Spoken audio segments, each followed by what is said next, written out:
This webinar is brought to you from X2 Academy, and my name is Dr. Carlo, the CEO of X2 Academy. So I welcome Dr. Simon Ere to speak on Erasmus Mundus scholarship. He's an expert in this and happens to be a scholar. So let's have him on board. Thank you, Dr. Simon. Okay, thank you, Dr. Kalu, and good evening, everyone. You know, I'm sometimes scared when I'm described as an expert in anything, but I'll talk the much I know about Erasmus Mundus. And just a slight correction, I'm currently no longer a scholar. I am now an alumnus. So I'm an Erasmus Mundus alumnus. And the next few minutes, I'll be talking about the Erasmus Mundus scholarship. And I am Simon Ere. All right, and I would talk about this with the following outline: our introduction. We'll talk about the eligibility criteria. We'll talk about the scope and coverage of the Erasmus Mundus scholarship. We'll talk about the application procedure. We'll talk about the essays as well as one or two concluding words about the Erasmus Mundus scholarship. So as an introduction, the Erasmus Mundus scholarship is the flagship scholarship of the European Union. It is indeed a very, very prestigious scholarship organized by the Education, Audiovisual and Culture Executive Agency of the European Union, which is the agency of the European Union in charge of anything that has to do with education and culture. It is an international scholarship, meaning that unlike most other scholarships, you will not just be spending your time in one country. You would study in 2 or more countries, which is a beautiful thing as it will expose you to other cultures. You become a truly global citizen, a citizen of the world, not just of your country or of your region. So it's a scholarship that sponsors you to study a multiple or joint master's degree, commonly called the Erasmus Mundus joint master's degree. By that, I mean, unlike most scholarships you may be aware of, where you are awarded certificates by one country, for the Erasmus Mundus scholarship, at the end of your study, you will go home with a scholar with certificate from at least 2 countries. These could be multiple certificates in that each of the participating universities could issue you their individual certificates, or it could be a joint certificate in which all the participating schools would issue you just one certificate, but it will contain the information and name of all the institutions that you've studied under, which is one beautiful thing about the Erasmus Mundus scholarship. So usually, just a little background, the Erasmus Mundus scholarship usually involves various consortia. Each one is called consortium. Currently, there are 128 consortia. So what you may call courses of study. So you have at least 2, sometimes you have 3, 4, 5, and even 6 universities coming together to plan a specific master's degree aimed at equipping people with specific skills that will be top-notch in the world. You know, they come together, they plan a curriculum, and then they bid for the European Union funding. After which the European Union funds the program for at least 4 years. You know, at the end of the 4 years, they bid again, and if they are successful, the European Union sponsors that program again for another 4 years. So it's a 2-year study duration, not just 1 year.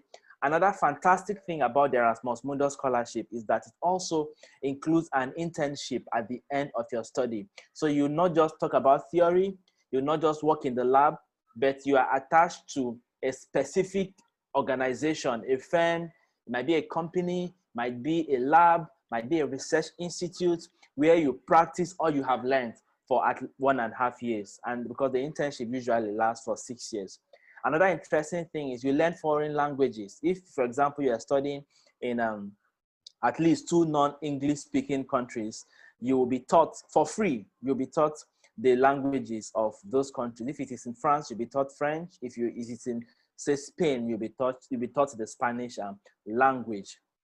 So what makes someone to be eligible for this scholarship? The first thing you must realize that the various consortia, that is each of the program, would have their own eligibility criteria. So the eligibility criteria is dependent on the particular consortium that you want to apply to.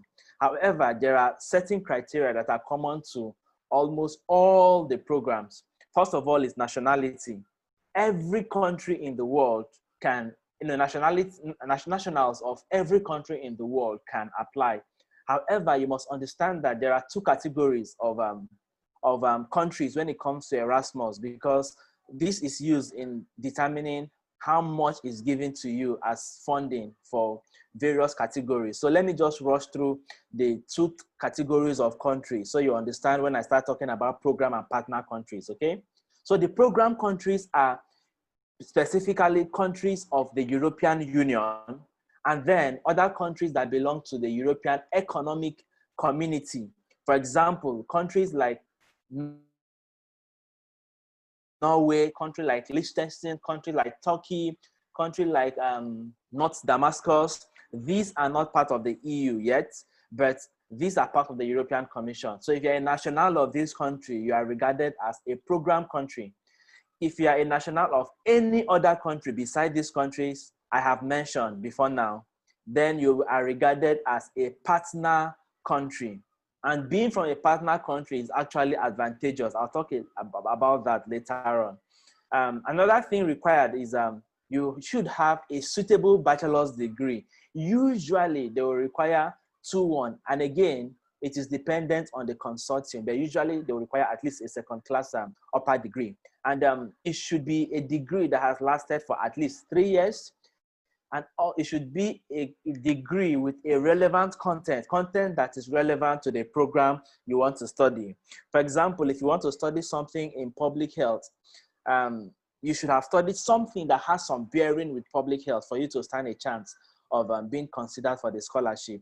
And it should be accredited course from an accredited and recognized institution. To be eligible also, you shouldn't have benefited from any European Union funded scholarship in the past. You have to show proof of English proficiency, because for almost all of these programs, the language of communication is English language. So they require that you have at least a minimum of 6.5 from, if it's IELTS. I don't have the specific scores for other evidence of English language proficiency. Or if you have studied your undergraduate program in English, then you should have studied that, you should have gotten that degree less than 2.5 years prior to when you are submitting your application. If you are from a majority English-speaking country, as will be listed on their website, you don't need any proof of English proficiency. One interesting thing about Erasmus Mundus, unlike some other scholarships, work experience is not really required of you. But let me mention quickly that even though it is stated clearly that work experience is not required, if you have worked in a field that is relevant to the course you are applying to, it would be an advantage to you. And then also, there is no age limit. Even if you're as old as 100 years and you've meet other criteria for the scholarship, you'll be considered for it without any hassle. So what does the scholarship cover? You must understand that it is a full scholarship. In fact, I used to say it is an over full scholarship because it gives you much more money than you require to study. So if you are not an extravagant kind, even if you are extravagant to a certain limit, you will still have so much to save at the end of your studies if you go for an Erasmus Mundus scholarship.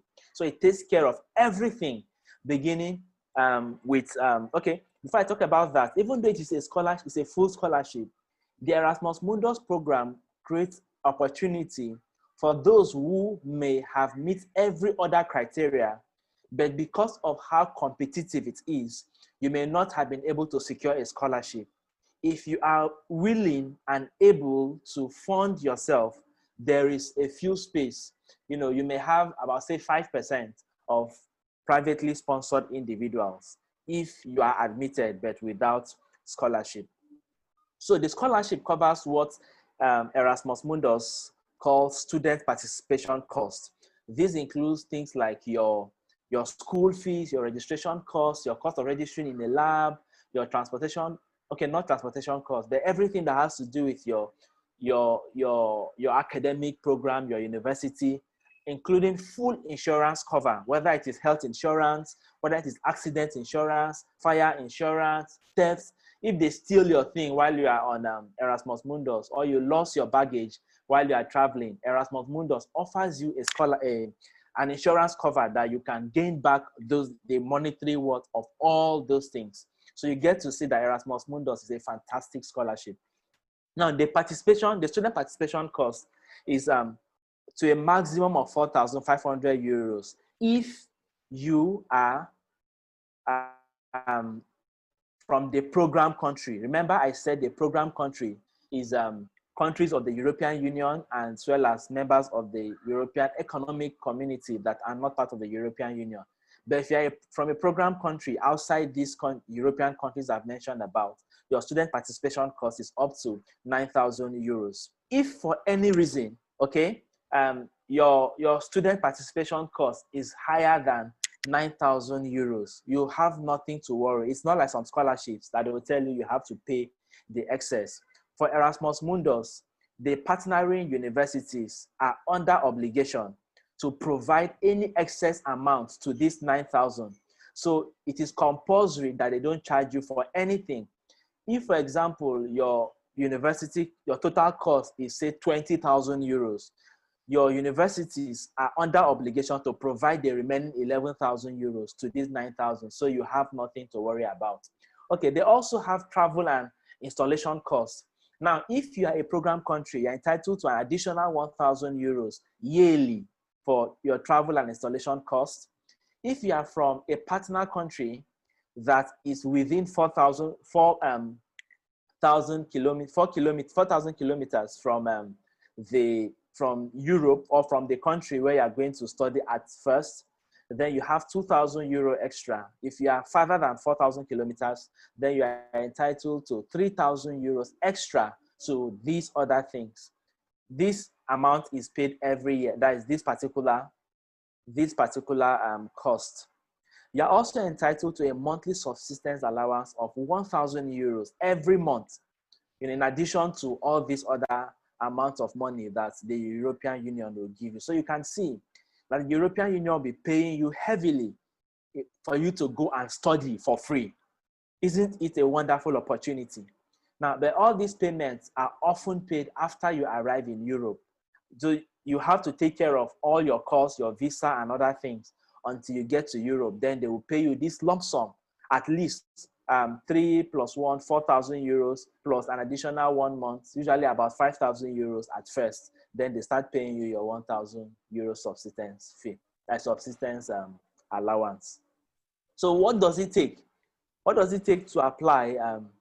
So you must also understand that the application for the Erasmus Mundus scholarship is managed by each consortium. Remember, I said each consortium is each program, just as you will say the course you want to study. If, for example, you want to study public health in disaster, public health in disasters, that is the consortium. The consortium is public health in disasters. So each of them manage their own application individually. The application window usually would open from between February and March, because each consortium advertises on their own. So it is good, if you are interested in Erasmus Mundus, you should visit this website of the catalog. This website contains a catalog of all the 128 consortia that are offering the Erasmus Mundus scholarship. Now you should visit the website, go through the list of courses, identify the courses that you are interested in, click the link on each of those websites or each of those courses, go to their website, look at their admission information, look at when they usually will advertise when they will start receiving applications. So you should do that and know when your consortium of interest will start receiving applications. Okay, then when they begin applications, you have to register the portal of your consortium. Suffice it to mention here that for Erasmus Mundus, you are entitled to apply for up to 3 different consortia, okay? You can apply for 3 courses, but if you end up getting the 3, you would have to choose just one. You cannot study more than one Erasmus Mundus course. Then the application process will usually involve, after registration, after registering an account with them, you have to put in your biodata. They will collect your educational history. They will collect occupational history. And then, depending on the consortium, you might do an online MCQ test. Now, this MCQ test is done online with little or no monitoring. So some people cheat during this, you know, some people cheat to search for the answers for this MCQ, right? Multiple choice question. So because of that, they don't really take the test so importantly. What they're interested for this test is just to see that you have a background, a basic knowledge about what you are about going into. And usually they don't just ask questions about, they don't just ask academic questions. They may ask current affairs. They may ask questions about the countries that you are going to study in, you know, but they just want to see that you have a basic understanding. They would not use your total score in determining whether you should be selected for the scholarship or not. There are some specific documents that will be required of you. I'll talk about the documents later. In the course of filling your application, you will be required to fill in the contact details of at least one referee. Some consortia request for just one. Some others will say you can give more, but they just need just one. They would send an email to your referee, and your referee will be required to upload a reference letter to them directly. You will not be the one to upload your reference letter. And then if at the end of everything, because what Erasmus Mundus does most times, they score you for everything, for every criteria. They score you for your undergraduate degree because they're usually interested in your academic performance, okay? If you have a first class, for example, there's a score they will give you. If you have a 2-1, there's a score they will give you, okay? They will score you also for any other relevant experiences you might have had, any previous research. If you have had a master's degree, for example, before applying for this one, it's also going to be of advantage to you, even though it is not required, okay? But you see many people that are selected with a previous master's degree or an additional postgraduate qualification before applying for the Erasmus Mundus scholarship. So if you are among the top applicants, you will be selected for an interview. And for example, in my program for IDO, the Infectious Diseases and One Health, 75 people were selected for an interview, after which 24 people were awarded a scholarship. Some were placed on reserve, depending on the acceptance of the first 23 to 24 people that were offered the scholarship. So the required documents include a cover letter. I'll talk a little about that shortly. You need a proof of identity, which usually is a copy of your passport to show that you come from a particular country. Many of the consortia will require that you upload a passport-sized photograph.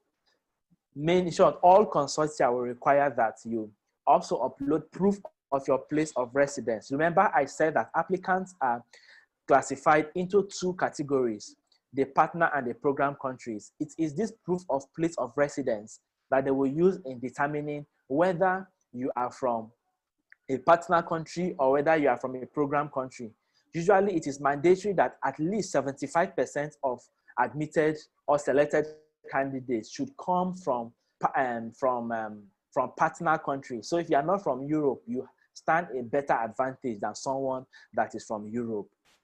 Yeah, so your proof of place of residence could be your residence permit if you are from a country that issues residence permits. Otherwise, important substitute could be a letter from your employer showing your proof of employment and your domicile, and that you are domiciled in a particular country.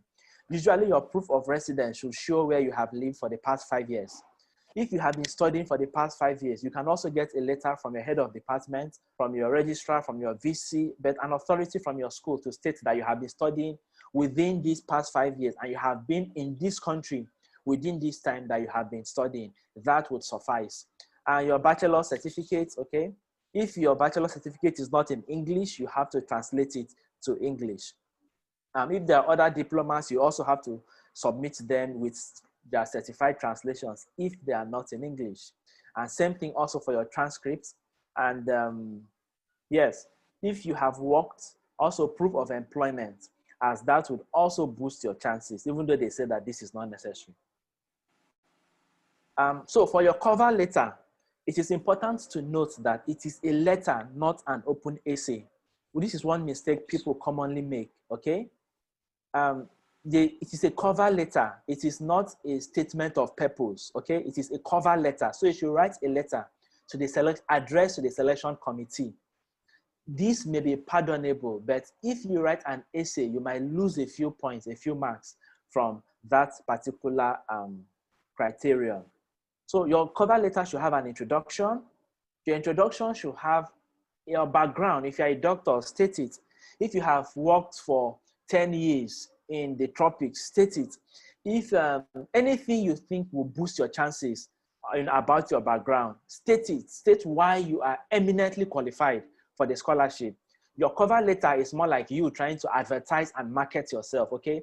So make yourself appear as the ideal and the best candidate they can select for the scholarship. You may also state at the conclusion of your introductory paragraph, just a brief summary of why you are interested in that particular course or in that particular program. Is it that it meets your career goals? Is it that you are planning something and then it is the perfect match? You just state one sentence, that would point that, and then you develop what you have said in the in the paragraph that will form the body of your letter. You should begin with what your career goals are. Your goals have to be specific, okay? You should not tell us how Mungo Park, was drowned when he died. Don't tell cock and bull stories. It is best you talk about your career goals. At least you mention the short term and the long term. If you want to talk about the medium term, it's fantastic, okay? But the medium term is not so fantastic. It's not so compulsory.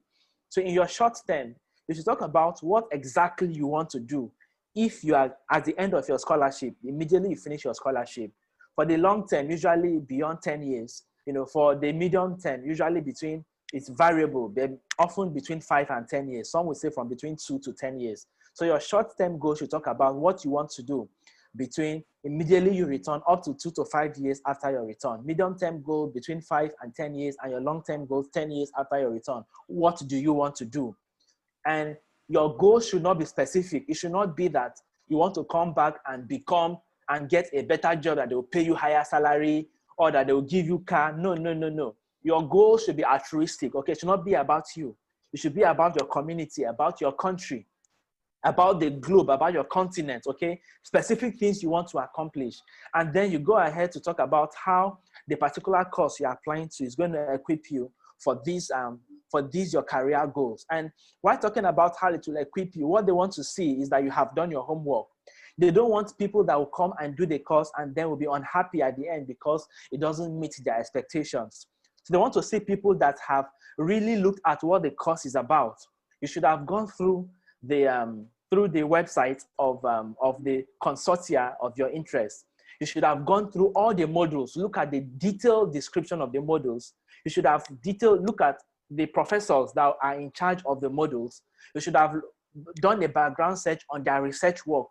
And when you are talking about your cover letter, when you are talking about how the Erasmus Mundus program will meet your career goals, you should talk about how which of the specific modules would help you achieve which specific goals. Do you understand? Which of the professors do you want to work under? Why do you want to work under them? What have they researched upon? What have been their research interests?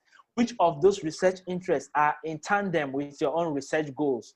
You should mention also why you are interested in each of those countries where you'll be studying. And it doesn't just end about showing that the program is in tandem with your career goal. You must demonstrate that you are not just a liability. You must show that you're an asset. What will you be bringing to the table? Do you have vast experience in some aspects of that program? You mentioned it. I have so years experience in this, that, and that, and I would be able to contribute to discussions on this, that. I'll be able to enrich the program with this, with A, X, Y, Z, so that they will know that you are going to enrich their program, and you're a fantastic candidate. So you should conclude your body of your cover letter by stating why should they select you above any other person. So if you have one sentence to sell yourself, one sentence to talk about your selling point, this is when you're going to talk about that as you're concluding your body paragraphs. And you conclude by showing enthusiasm, showing conviction that you are the right candidate, showing optimism that you'll be selected, showing that you look forward to an interesting and exciting time in your study of the particular courses that you are applying to. Then a word or two about your reference letters. Now, reference letters have to be academic references, not social references, not religious reference, not a reference letter from your pastor, okay? It should be a reference letter from someone that has taught you, preferably in the university, okay? Someone that you know very well and someone that knows you very well. One mistake people commonly make is that they go for big names, people they think are big names. And the truth is, getting a well-known professor is not as important as getting someone that knows you very, very well, and someone that has taught you or someone that you have worked under. As a matter of fact, no matter how big that professor is, chances are that members, your selection committee don't even know who the hell that consultant or who the hell that so-called professor is. So they don't know whether the person is a big name or the person is a small name. All they want to know is that this person knows you very well. This person has supervised your work, and then the person has the authority to speak about specific things about you. If you meet a big name to write a referee for you that doesn't know so well, the person will be telling cock and bull stories without hitting the nail on the head. But even if you just get somebody that is relatively small, but the person has supervised your work, the person knows specific things about you that will be interesting to any jury, and will make your reference letter to be richer than what somebody else would write for them. So it's important you also look at the website. Usually there are hints about the kind of candidates they are looking for. Get to know the hints, get to know the things that consulting is looking for, and inform your referee about them. If you know someone that would love to be your referee and you have not been in contact with the person, this is the right time to start discussing with the person. Let the person know you still care. Reach out to the person so that when you tell the person to write a reference letter for you, the person will be enthusiastic about doing that for you. Now, there are certain things that a good reference letter should contain. Well, it is better if it's on a letterhead, but even if it's not on a letterhead, there's no problem, okay? You shouldn't kill yourself so long as, well, it's also better if it is coming from an official email. For example, a university email, a company email. Let's say the person is a lecturer in UNN. If it is so-and-so.unn.edu.ng, it is better. However, these people know that African institutions are not so developed. So you may still be unable to have tutors or professors that have official email addresses. That should not be a problem. Still submit the Gmail address if it is only Gmail that person has, but it is better if it is an official email address. And it is also better if it is on a letter-headed paper, okay? It should also talk about how long the referee has known you. If the referee has known you for 10 years, let the person mention that because it gives better strength to your reference letter. In what capacity? Was the person teaching you? Did the person supervise your research work? Was the person your mentor? Was the person whatever, let the person know. But the person should not be a close family member. It should be someone that has a purely academic relationship with you. The person should talk about how brilliant you are academically. You should talk about how resilient you are to face challenges, because studying in a foreign country, Europe is a cold country. When I say cold, not just the temperature. Most Europeans are not friendly people, okay? So you get away, you are an alien in a continent that are not too friendly. They want to see that you'll be able to face challenges, okay? So your referee should talk about how resilient you are. The referee should talk about how teachable you are, how bright and how humble you are to take in new information. If you have held leadership positions, your referee should talk about these leadership positions, specific ones. They should not talk about, should not just say that he has leadership potential. How has this person led in the past few years I've known him? What capacity? What did the person accomplish? What was spectacular about the person's leadership? Okay. You should also talk about your ability to work in a multicultural setting. Also should mention your career goals. So if you go through all these things, you see that it is best for someone that really knows you to write your letter for you, because someone that doesn't know you cannot offer this information. It is important for the person to rate you among the students. For example, are you among the top 1% of all the students he has taught? Are you among the top 10%, top 5%? Or are you among the bottom 10%? If you are not among the top 5% or top 10%, it's better for your referee to be silent about this, but you just mentioned that you're an excellent student. So in conclusion, the Erasmus Mundus scholarship is a highly prestigious scholarship that is offered by the European Union to study in 2 or more European countries. It is a full scholarship. It caters for everything that you will need and even more during the course of your study. It is quite educating. It educates you not just academically, it educates you on every aspect of life. It is multicultural and it is international. It gives you opportunity to learn multiple foreign languages. It offers you an internship that gives you hands-on experience that will be valued by employers at the end of your study. And one interesting thing about Erasmus Mundus is that it doesn't mandate you to return to your country. If you want to return to your country, it's fantastic. But if you don't want to, you can continue and do a PhD. You might seek for employment in your country of studies, and it would be fantastic. They will not hold that against you. Thank you for listening. So I believe there are opportunities for questions, right? Yes. Dr. Carlo? Yes. This is actually the time for questions. I've asked them to put in the questions on the chat room. Okay. So there's a question there that it's asking from George Oji. He's asking, please, when does one start applying? How does one know when application starts?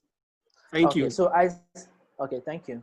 As I mentioned earlier, application timeline depends on the particular program you are applying to.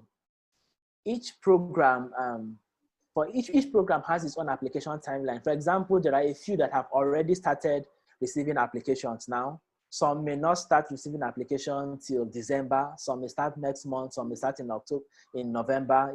So the onus is on you to go to the Erasmus Mundus website. You'll see the list I mentioned during the course of the presentation. You see the list of programs that are on offer, and you select the ones you're interested in. Click the link, go to their website, and see the application timeline so that you can start. You know when your program of interest will begin receiving applications, and you can also start your application process from their website.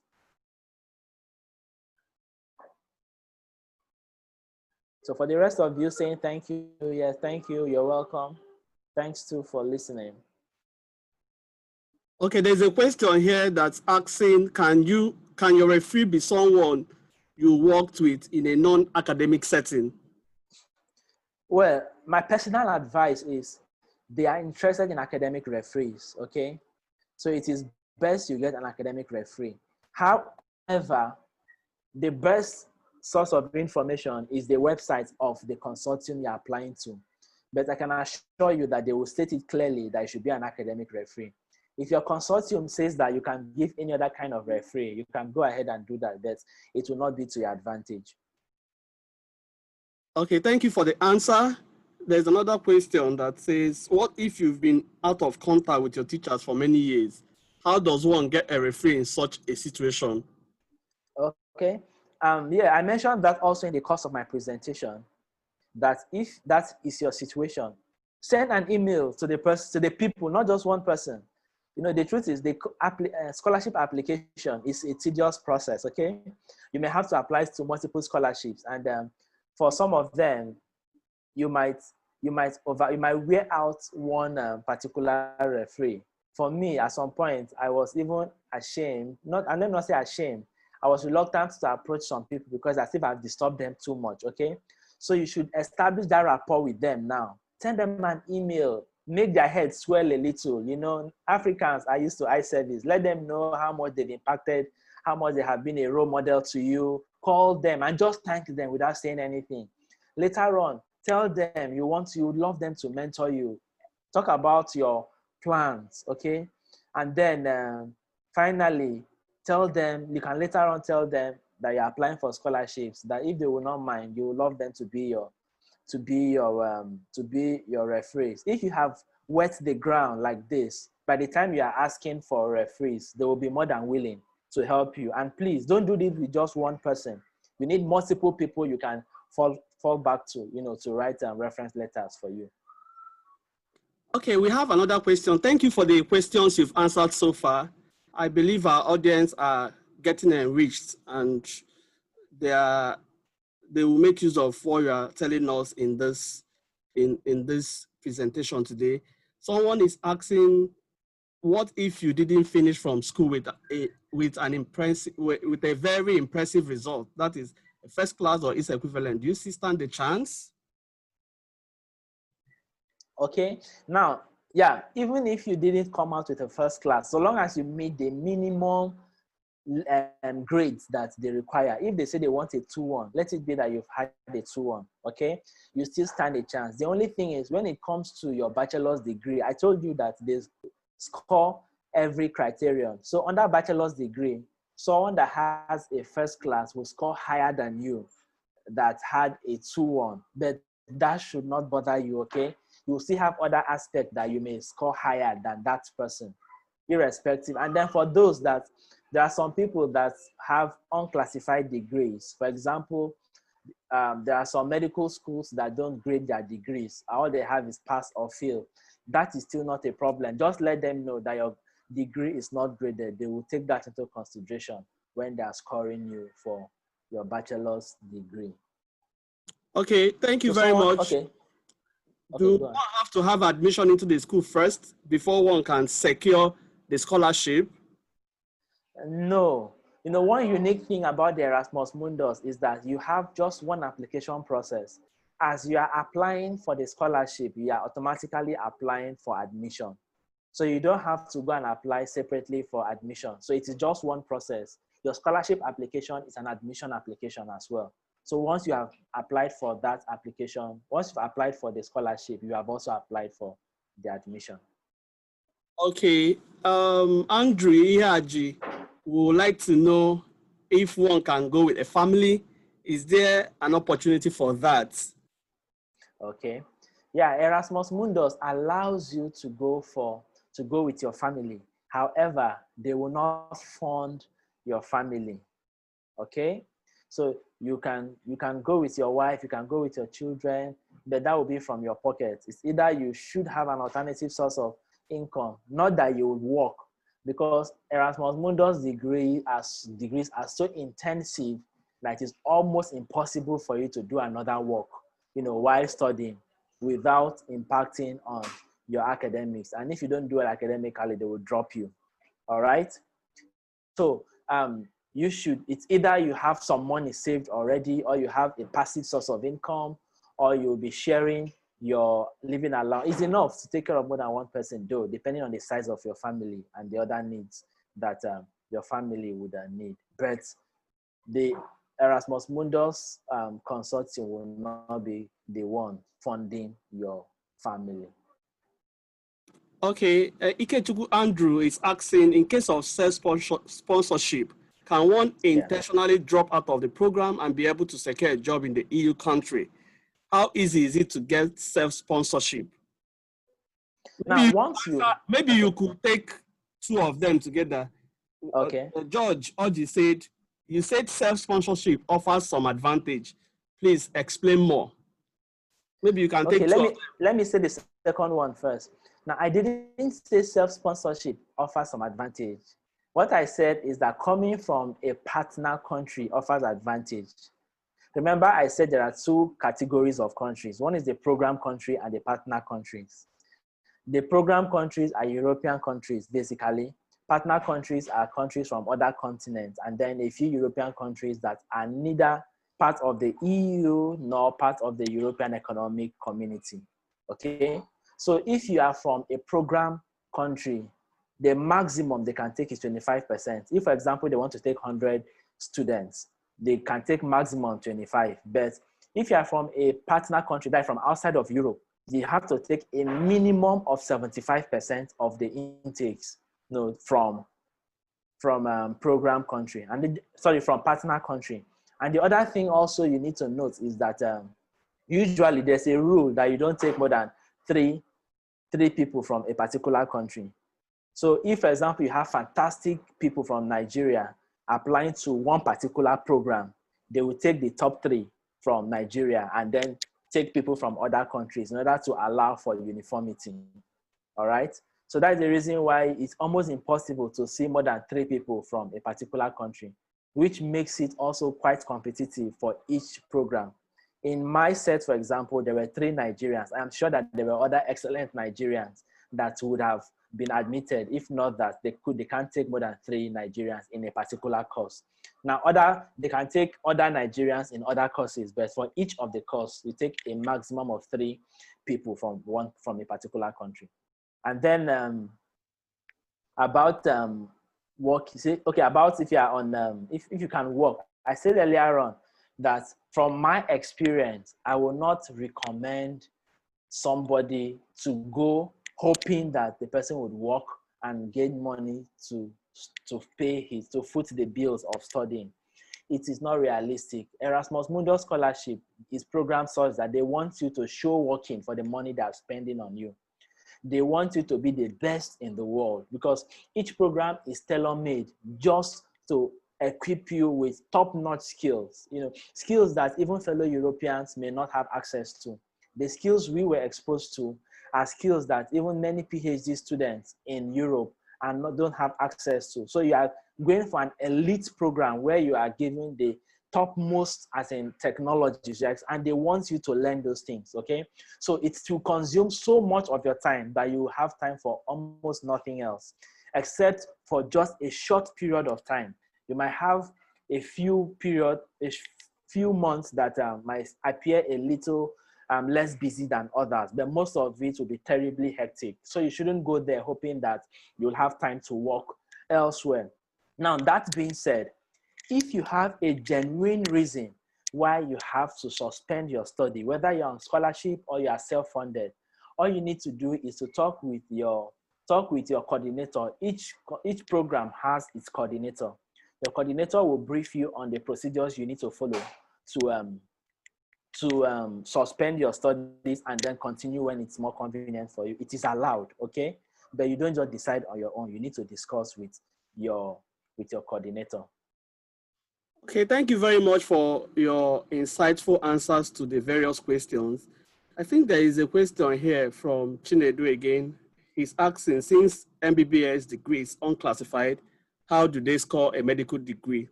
Okay. Okay, there's one talking about how MBBS degrees are scored since they are not classified. Well, I don't know specifically how they are scored, but you can be sure that it doesn't give you a disadvantage. If it at all it gives you anything, it gives you a disadvantage. Sorry, it gives you an advantage over others. I don't want to speculate, but the speculations are that unclassified degree are given the maximum score when it comes to bachelor's degree. Now, I'm saying that I don't want to state it as an authority because I don't have an official communication about that, but the speculations are that you are given the maximum score for your bachelor's degree if you have an unclassified degree like MBBS or MBBCH, for instance. Okay, Andrew here, you want to know if the limit of intake per country is applicable per consortium or for the entire Erasmus Mundus scholarship. Okay, it is per consortium, not for the entire Erasmus Mundus scholarship. Okay. What about a lady who well, I don't understand. I'm sure a lady who gets pregnant. I'm sure that's what they want to ask. Okay. If it's about a lady who gets pregnant, as I stated earlier on, okay, yes, who gets pregnant. Even if the person is not married, don't worry, they are more liberal than us. They will not frown at the woman. Okay. Even if the person is not married, the person has all the rights to be considered. You get to see that it's a friendly environment. They want you to succeed. Okay. They try to remove all bottlenecks in your way. So if you get pregnant, whether you are married or whether you are unmarried, all you need to do is, if you can continue, fine, you can continue. If you can't continue, just discuss with, even if you have family problems that prevents you from focusing and you want to take a break, just discuss with your program coordinator, and then they will help you on how to suspend your study to a more convenient time. Okay, I think the questions have been exhausted at the moment. So do you have any final words for our potential candidates who will be entering into the race this time around? The only thing I would say to us is, there is no limitation. There's no limits to what you can achieve except the limit you place on yourself. Let nobody tell you that you are not enough. Let nobody tell you that you are not capable. You have all it takes if you have graduated with at least a 2-1. The other things is your ability to sell and market yourself. You can achieve it, and you can study the program of your dream. Thank you. Okay, thank you very much, Dr. Simon, for coming to grace this webinar this day. So we're happy to have you today. You can find the link of Erasmus Mundus programs on the internet. Just Google it, yeah. Just Google Erasmus Mundus. Yes, you can find it for someone who just asked where this can be found. So Google it, you'll find it. So this webinar has been recorded and will be posted on our website for those who are just coming in and who did not start from the beginning. So our website is www.estukacademy.com. So I will also write it on the chat box so that you can freely go to it. You can also look at it from our Facebook page, Estuk Academy. So you will be able to go through it, share it, and invite others to benefit from the wealth of experience of Dr. Simon. Thank you so much for coming in today. Thank you, Dr. Simon. You're welcome. And You're do have a welcome. wonderful day. Thank you.